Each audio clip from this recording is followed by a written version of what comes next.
know he's always watching you.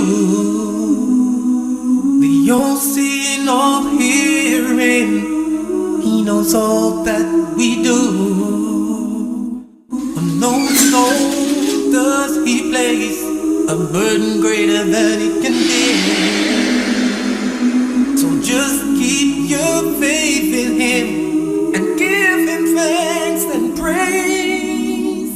He is the maintainer, he is the preserver, he is the... Debates over integrating devout Muslims into society are not unique to the United States. Effective today, it is illegal to wear a burqa in France or a niqab like this, a Muslim veil that reveals only the eye.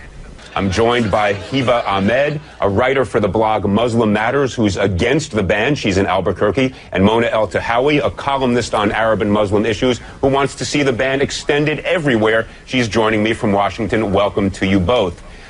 Let me begin, if I might, by quoting President Sarkozy of France in his justification for the law. It's kind of a remarkable statement. He says, and I quote, this is the President of France, "The burqa is not a religious symbol. It's a sign of enslavement, of debaseness. I want to say this solemnly. The burqa will not be welcome on the territory of the French Republic. We cannot accept in our country women imprisoned behind a mask, deprived of all social life, of their identity." So, Mona, let me start with you. You want to extend this ban across the world. Do you agree with President Sarkozy that merely because somebody wants to dress like this, they choose to dress like this, they shouldn't be permitted to do so?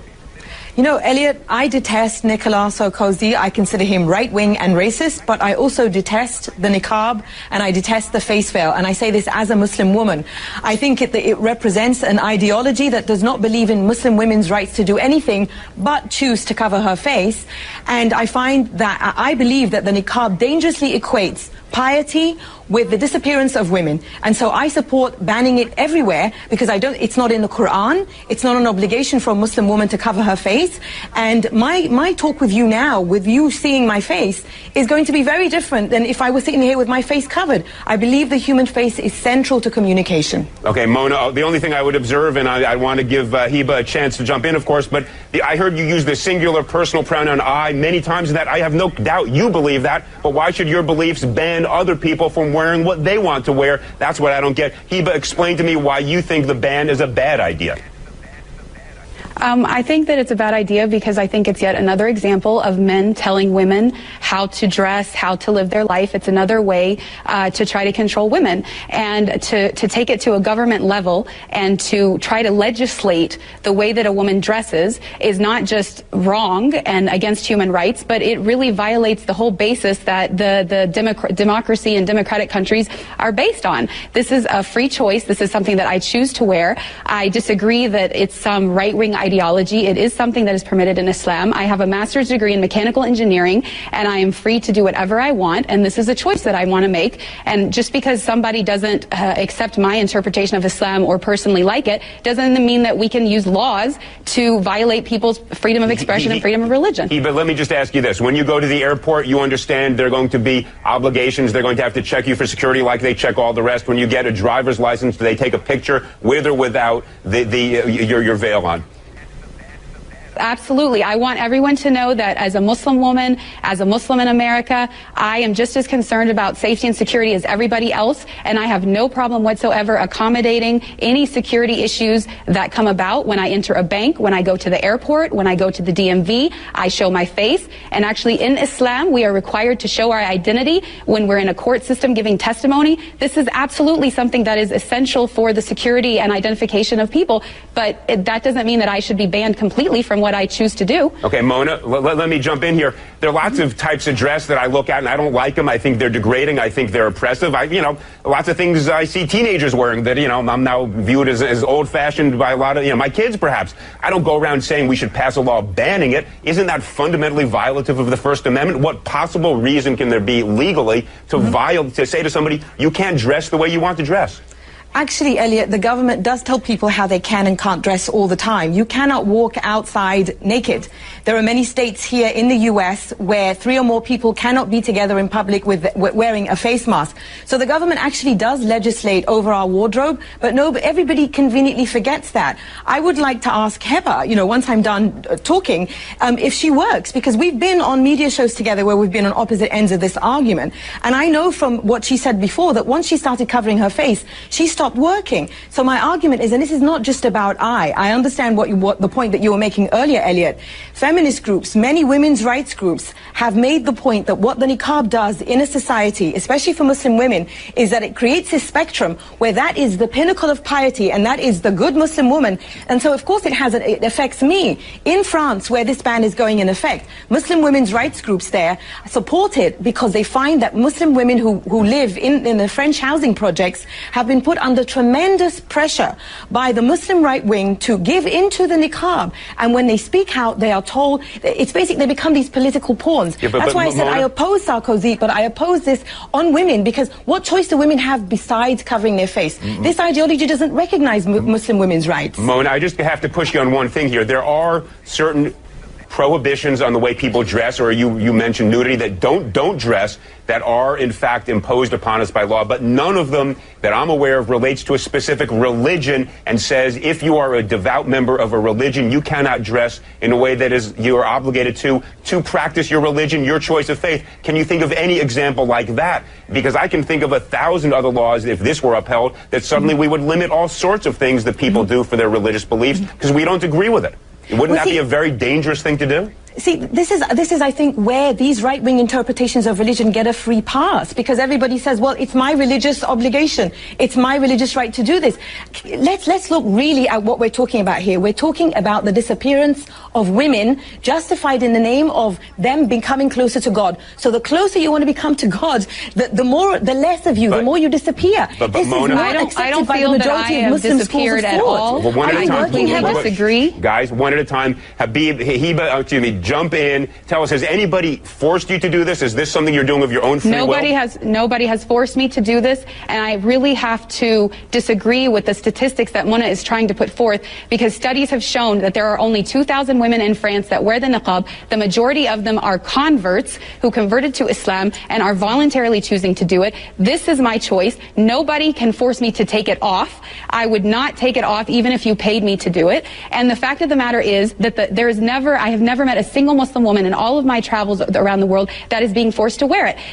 I understand Mona does not like it and does not want to wear it personally, but she keeps talking about her own feelings about it, and she wants to use the law to support it. If she wants a diversity in Islamic belief, then she has to accept my version just like she wants me to accept hers. Mona, let me ask you this question. Do you have any evidence to support your statement that women are forced to wear this? And let me ask you this. If women are being forced to do something they don't want to do, there is recourse other than banning this entire mode of dress that is chosen, as we just heard from Heba, by people who do choose to wear it of their own free will.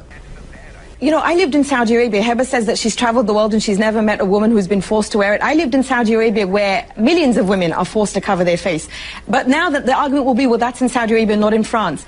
What choice does a woman have when she's told she will burn in hell if she doesn't cover every inch of her body? What kind of a choice is that? So of course these women who convert to this ideology, I've never heard anybody say that. The women who convert to this ideology, who are then told that this is how to be a good Muslim woman, to be close to God, to avoid hellfire, is there really a choice in that?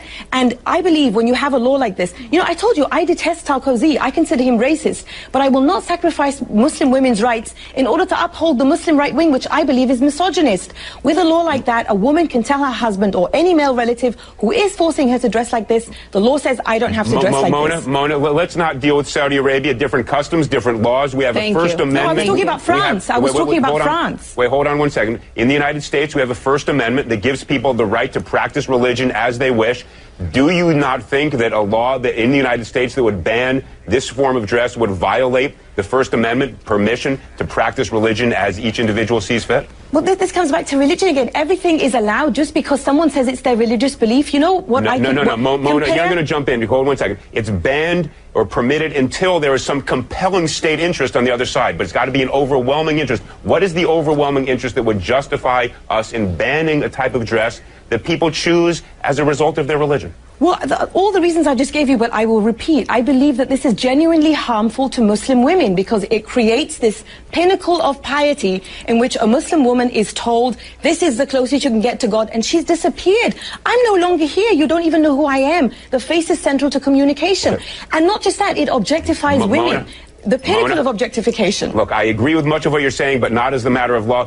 Hiba, you know, you get the last word. You haven't gotten a fair time on this one. Give it best 15 seconds you've got.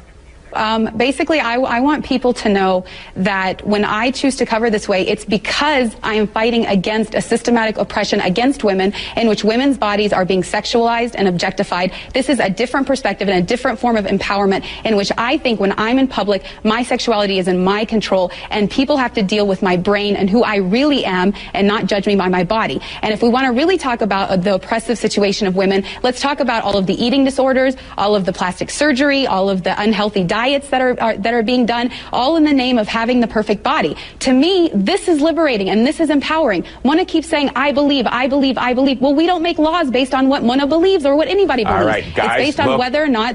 This is clearly not an issue we're going to resolve in the next 10 seconds. I want to thank you both, Hiba Ahmed and Mona El-Tahawi. Clearly a passionate and important debate.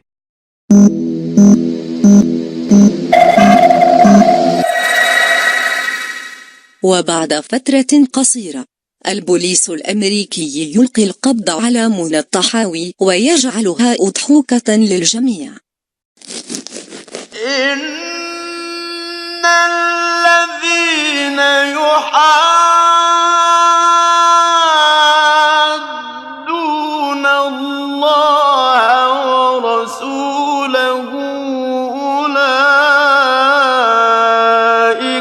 في الأذلين.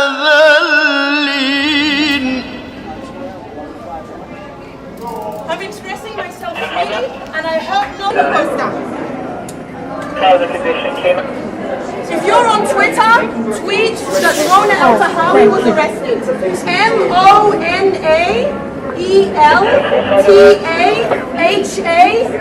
MONALTAHAWI. And my arrest, I'm 45, and I'm Egyptian American, and I refuse hate. What do you mean that's why? And I will continue to non-violently protest hate, and that is hate and racism. This is what happens in America when you non-violently protest.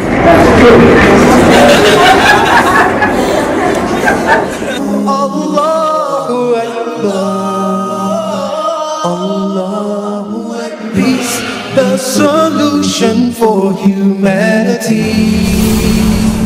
Eternally, oh peace, peace is what we need.